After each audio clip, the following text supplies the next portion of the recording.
Je reviens tout juste de ma période en extérieur, tout juste sous zéro. Et en rentrant, ma gang faisait sa luminothérapie. Et là, je me suis. Quand je suis rentré, elle m'a dit: Ah, déjà? Et c'est drôle ce que ça a généré en moi. Tout de suite, l'ego, et c'est tellement fort.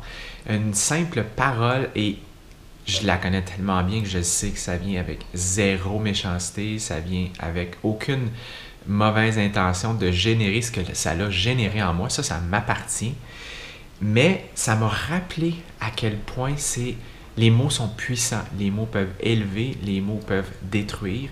Et là, ça a été dit par une personne que je sais qui m'aime, que j'aime. Et malgré tout ça, ça a quand même généré ce sentiment-là par l'ego de Ah ouais, hein, je suis déjà revenu après rien qu'à peu près 1 heure. Crime, je ne suis pas resté si longtemps que ça. Mais ça n'a pas duré longtemps. Maintenant, justement, je crois, développé cette capacité-là de recul et j'en ai un peu ri, j'en ai discuté avec elle. Et ça me rappelle aussi que comme intervenant avec des gens qui viennent me consulter pour les aider, pour les guider, comme entraîneur, comme thérapeute, ben, il faut toujours que je fasse très attention à justement les mots que j'utilise.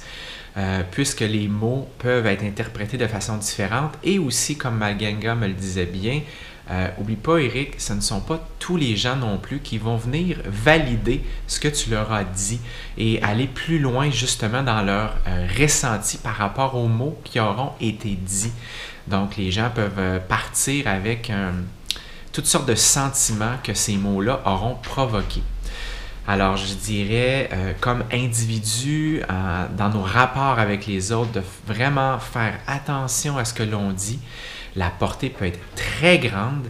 Et aussi, comme intervenant, alors que les gens nous font confiance, de faire très attention encore là aux mots utilisés. La portée de ces mots peut être très, très, très grande, beaucoup plus qu'on peut l'imaginer.